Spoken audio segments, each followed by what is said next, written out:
Mga kaibigan, welcome back. Eto may mainit na balita po ako sa inyo. AJ Edu bumigay na naman kaibigan ng kanyang tuhod o operahan at malamang hindi po makalaro sa Gilas nang dahil sa sinabi sa akin ng source. At eto si SJ Belanghel, 20 points na naman sa sobrang tuwa sa kanya ng fan na babae, kinurot pati ang kanyang asawa. AJ Edu, nakakalungkot na balita ito mga kaibigan. Kaya pala hindi po ito nakakalaro sa Japan, ay eto tama yun ay balita ko sa inyo nung nakaraan na eto nga may injury si AJ. Yung last na game po niya nung November 12, doon pala niya nakuha mga kaibigan ang kanyang injury. Ang masakit, kaliwat ka ng tuhod na po ni AJ nagkatama before. At ngayon, tuhod na naman mga kaibigan. Ito po ang official na announcement ng team niya sa social media. Mga kaibigan, torn meniscus at nakaschedule na daw po sa surgery ang ating kababayan na si AJ doon sa Toyama. Sobrang nakakalungkot talaga ito kasi sobrang ganda ng nilalaro ng kababayan natin sa Japan B-League tapos eto. And basically mga kaibigan, matatagalan na siya talaga makabalik. May mga games pa ang Gilas dito, February malapit na yan, January na next month mga kaibigan. May FIBA Asia Cup, February qualifier. Eto kahit mag-giveaway po ang Japan B-League sa sa FIBA games, hindi pa rin po talaga makakabalik si AJ kasi base sinabi sa akin ng source, mga kaibigan ay malamang March pa makabalik si AJ Edu.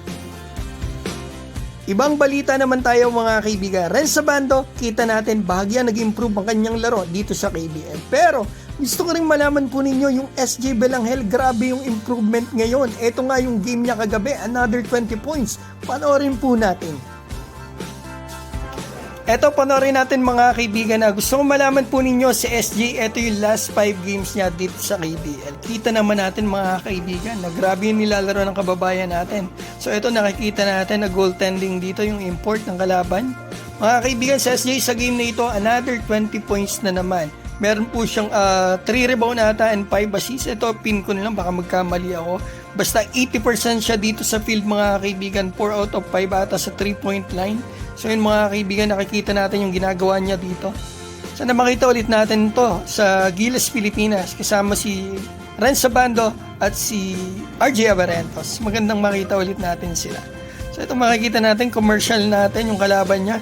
Gandang free throw niyan. Rare yan, bihira na gumagawa niya. So ito, trust mula kay SJ Belanghel. Makikita rin natin dito yung nakakatuwang reaction. Ang ganda naman ni Binibini. Koreana yun. So ito, trust na naman kay SJ Belanghel. Papagkamalan ko ng Koreano si SJ mga kaibigan, medyo nalilitan na rin ako minsan medyo malabo yung mata ko Oh, si ate, tuwan-tuwa, nakatrust si Belanghel, kinurot pa yung asawa. So eto, makikita natin, commercial ulit natin, pasok na naman.